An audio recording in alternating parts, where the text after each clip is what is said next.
नमस्कार दोस्तों, मैं हूं आलोक और आप सुन रहे हैं हॉरर जर्नी मेरे साथ। आज जो कहानी मैं सुनाने वाला हूं वो मुझे करीब 4 महीने पहले मेरे एक परिजन ने सुनाई थी। और जब उन्होंने सुनाई तब मैंने सोचा कि क्यों ना इसे आपके साथ साझा करूं, क्योंकि इस तरह की कहानी मैंने पहले कभी नहीं सुनी थी। तो आज वो कहानी आप सबके सामने है। ये 2011 की बात है। गोरखपुर शहर में रेलवे अस्पताल के पीछे वाली एक पुरानी कॉलोनी में एक आदमी रहता था जिसका नाम था राम सेवक यादव। उम्र कोई 45 साल रही होगी। उनके घर में पत्नी थी, 2 बेटे थे जो उस वक्त स्कूल में पढ़ते थे और एक बूढ़ी माँ थी जो घर पर रहती थी। राम सेवक गोरखपुर के BRD मेडिकल कॉलेज में काम करता था और उसका काम था मुर्दा घर की देखरेख करना, यानी जो लाशें अस्पताल में आती थीं उनका रिकॉर्ड रखना, परिजनों को सौंपना और रात को उस पूरी जगह का ख्याल रखना। ये काम उसने अपनी मर्जी से नहीं चुना था, बस हो गया था। पहले वो एक वार्ड में सफाई का काम करता था। फिर एक दिन मुर्दा घर के चपरासी की तबीयत खराब हुई और किसी ने राम सेवक को वहां भेज दिया और फिर वो वहीं का होकर रह गया। 13 साल से वो यही काम कर रहा था और उसे इसकी इतनी आदत हो गई थी कि घर आकर खाना खाते वक्त भी उसे कोई फर्क नहीं पड़ता था। पत्नी कभी कभी कहती थी कि तुम्हें तो इंसान और लकड़ी एक जैसे लगते हैं, और वो हंस देता था। अक्टूबर का महीना था। दशहरे के कोई 10-12 दिन बाद राम सेवक की ड्यूटी थी। अंदर उस रात 3 लाशें थीं जो अगले दिन सुबह उनके घर वाले लेने आने वाले थे। राम सेवक के लिए ये कोई नई बात नहीं थी। वो अपना टिफिन लेकर आया था। रात को खाना खाएगा, थोड़ी देर ऊँघेगा और सुबह ड्यूटी खत्म हो जाएगी। रात के कोई 11 बज रहे थे जब एक आदमी वहां आया। अधेड़ उम्र का था, धोती कुर्ता पहना था, हाथ में एक थैला था और चेहरे पर वो भाव था जो अक्सर उन लोगों के चेहरे पर होता है जो किसी अपने को खोकर आते हैं, एक खालीपन जो शब्दों में नहीं आता। उसने राम सेवक से कहा कि उसके भाई की लाश यहां आई है। आज दोपहर को एक्सीडेंट हुआ था NH 28 पर। उनके परिवार बाहर से आ रहे थे, इसलिए देर हो गई। कल सुबह ले जाएंगे, लेकिन एक बार देख लेना चाहता था। राम सेवक ने रिकॉर्ड देखा, नाम मिला। वो उसे अंदर ले गया और दिखाया।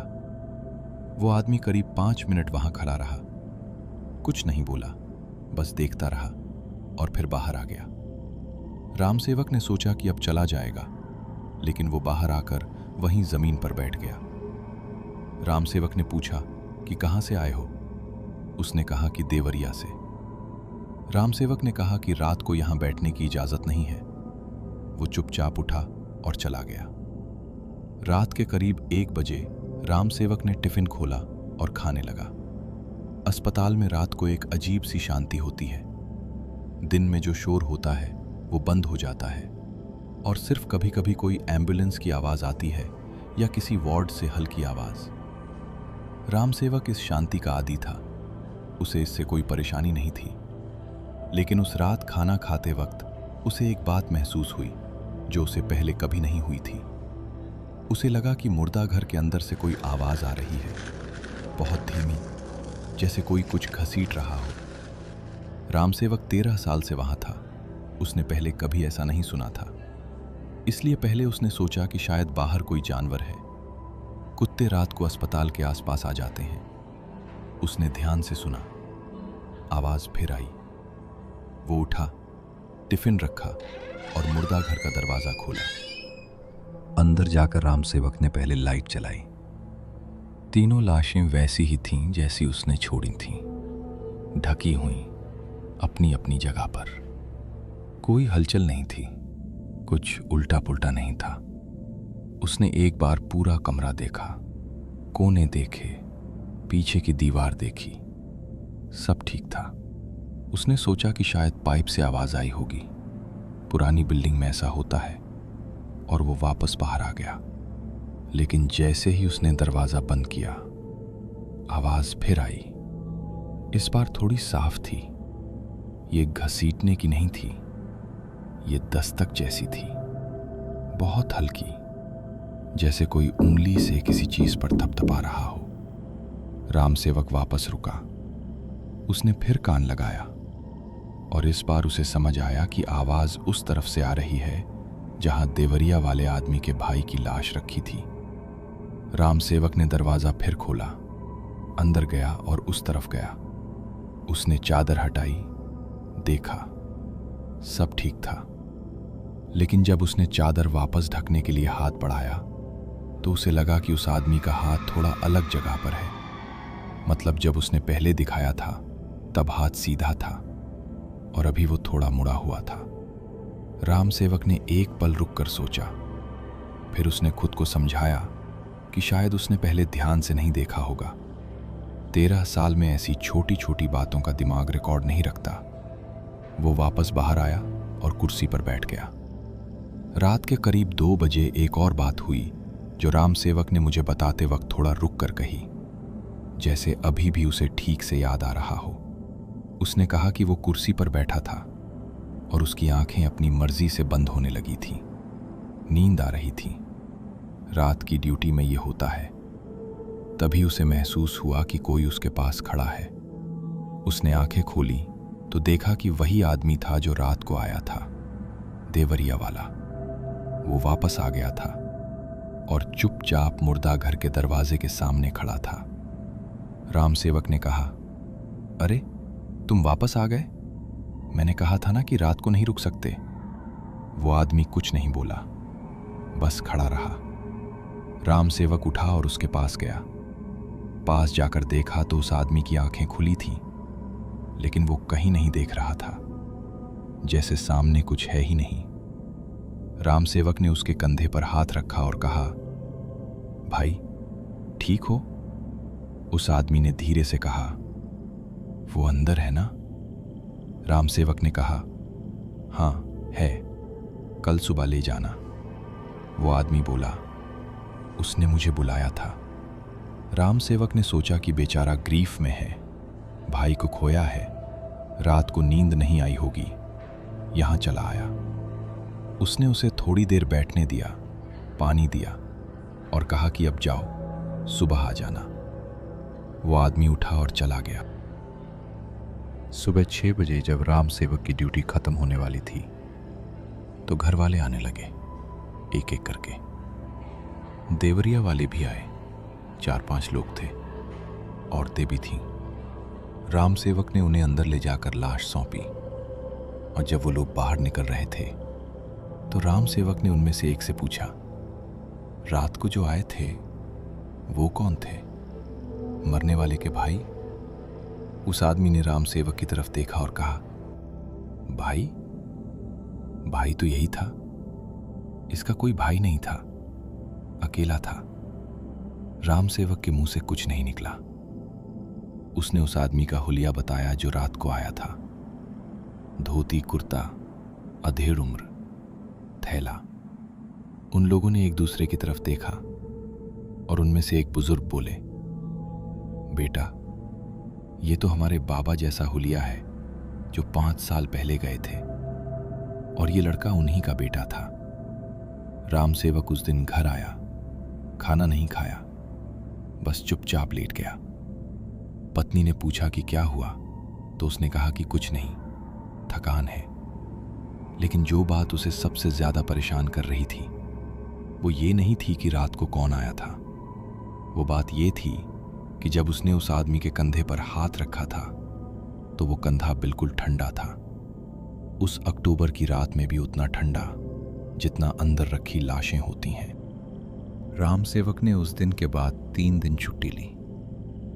पहली बार 13 साल में उसने बिना किसी बीमारी के छुट्टी मांगी थी, और जब सुपरवाइजर ने पूछा तो उसने कहा कि घर में कुछ काम है। असल में घर में कोई काम नहीं था, वो बस उस जगह से दूर रहना चाहता था, कम से कम कुछ दिन। लेकिन घर पर रहने से दिमाग शांत नहीं हुआ, बल्कि और उलझता गया। वो बार बार उस रात को याद करता, उस आदमी का चेहरा याद करता, उसकी आवाज याद करता जब उसने कहा था, उसने मुझे बुलाया था। ये जुमला राम सेवक के दिमाग में इस तरह अटक गया था जैसे कोई कांटा चुभ जाता है और निकालने पर भी टीस रहती है। चौथे दिन वो वापस ड्यूटी पर गया। सब कुछ वैसा ही था। वही कुर्सी, वही दरवाजा, वही पुरानी बिल्डिंग की दीवारें। उस दिन मुर्दा घर में 2 लाशें थीं और राम सेवक ने अपना काम किया, रिकॉर्ड लिखा, सब ठीक था। रात की ड्यूटी नहीं थी उस दिन में ही थी, तो शाम को वो घर चला गया। लेकिन अगले हफ्ते जब रात की ड्यूटी आई तो राम सेवक ने पहली बार महसूस किया कि उसके पैर अंदर जाने से पहले थोड़ा रुक रहे हैं। उसने खुद को झिड़का, मन में कहा कि 13 साल से ये काम कर रहा हूं और अब एक रात की वजह से डरूंगा, और अंदर चला गया। उस रात सब ठीक रहा। कोई आवाज नहीं, कोई नहीं आया। रात कटी और सुबह हो गई। राम सेवक ने सोचा कि शायद उस रात कुछ था ही नहीं, शायद वो थका हुआ था, शायद उस आदमी की बात उसने गलत समझी, शायद वो किसी और की बात कर रहा था। इंसान का दिमाग जब डरा हुआ होता है तो हर चीज को उसी रंग में देखता है। नवंबर के आखिरी हफ्ते में एक रात ऐसा हुआ जिसके बाद राम सेवक ने जो फैसला किया वो उसने किसी को नहीं बताया, यहां तक कि पत्नी को भी नहीं। उस रात मुर्दा घर में सिर्फ एक लाश थी, एक बुजुर्ग औरत की जो हॉस्पिटल में भर्ती थी और रात को गुजर गई थी। उनके घरवाले सुबह आने वाले थे। रात के करीब 12:30 बजे राम सेवक बाहर बैठा था तो उसे लगा कि अंदर से रोशनी आ रही है, मतलब मुर्दा घर की खिड़की से एक हल्की सी रोशनी, जबकि उसने अंदर की लाइट बंद की थी। वो उठा और खिड़की के पास गया। कांच से अंदर देखा तो लाइट बंद थी, अंदर अंधेरा था।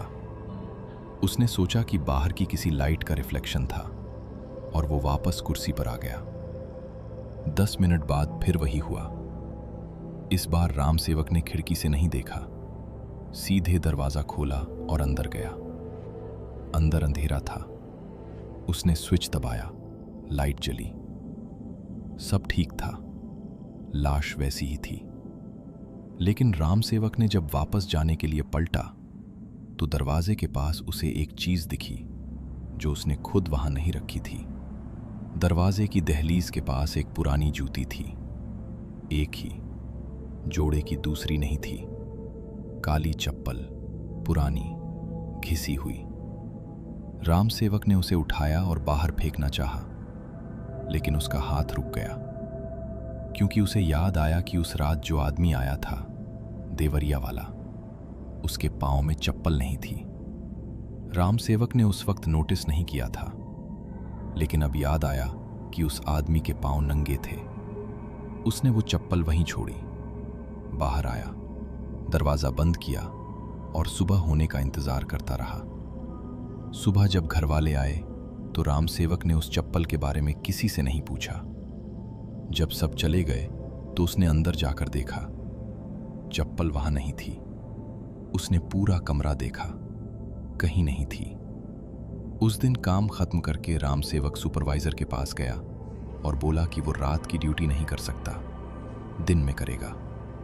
सुपरवाइजर ने पूछा क्यों, तो उसने कहा कि घर में पत्नी अकेली रहती है, उसे डर लगता है। सुपरवाइजर ने थोड़ा आनाकानी की, लेकिन मान गया।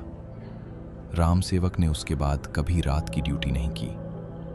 और जब मैंने उससे पूछा कि क्या उसे आज भी उस रात का यकीन है कि जो हुआ वो सच था, तो उसने कहा कि यकीन की बात नहीं है, वो जानता है कि उस रात उस आदमी का कंधा ठंडा था और वो ठंडक उसके हाथ में अभी भी महसूस होती है जब वो उस रात के बारे में सोचता है। मैंने राम सेवक से जब ये सब सुना तो मैं काफ़ी देर चुप रहा। वो सामने बैठे थे, चाय का कप हाथ में था और उनके चेहरे पे कोई ड्रामा नहीं था, कोई बढ़ा चढ़ाकर बताने की कोशिश नहीं थी। बस एक आदमी था जो एक बात बता रहा था जो उसके साथ हुई थी और जिसे वो अब तक समझ नहीं पाया था। मैंने उनसे पूछा कि उस रात के बाद कभी कुछ और हुआ क्या, कोई और घटना। उन्होंने कहा कि नहीं, उस रात के बाद सब सामान्य रहा, लेकिन एक बात जरूर हुई जो उन्हें आज भी याद है। उस रात जिस आदमी की लाश वहां थी, देवरिया वाले की, उसके घर वाले जब सुबह आए थे तो उनमें से एक बुजुर्ग औरत ने, जो शायद उसकी माँ थी, मुर्दा घर के दरवाजे पर खड़े होकर कहा था कि इसके बाबा आए थे इसे लेने, अब ये अकेला नहीं जाएगा। किसी ने उस बात को सीरियसली नहीं लिया। सोचा कि बुढ़ापे में लोग ऐसे बोलते हैं, ग्रीफ में होते हैं। लेकिन राम सेवक ने वो बात सुनी थी और वो जानता था कि उस रात जो आया था वो किस लिए आया था। राम सेवक अभी भी पीआरडी में काम करते हैं, लेकिन उनका डिपार्टमेंट बदल गया है। अब वो रिकॉर्ड सेक्शन में है। मुर्दा घर की तरफ वो तभी जाते हैं जब बहुत ज़रूरी हो, और जाते भी हैं तो अकेले नहीं जाते। जब वो जाने लगे तो मैंने उनसे एक आखिरी सवाल पूछा कि अगर वो उस रात वापस जा सकते तो क्या करते अलग। उन्होंने थोड़ा सोचा और कहा, उस आदमी के कंधे पर हाथ नहीं रखता, बस इतना। दोस्तों, ये थी राम सेवक की कहानी। अगर ये कहानी आपको अच्छी लगी हो तो चैनल को सब्सक्राइब कर लेना और कमेंट में बताना कि क्या आपके आसपास भी कभी ऐसा कुछ हुआ है। मिलते हैं अगली कहानी में।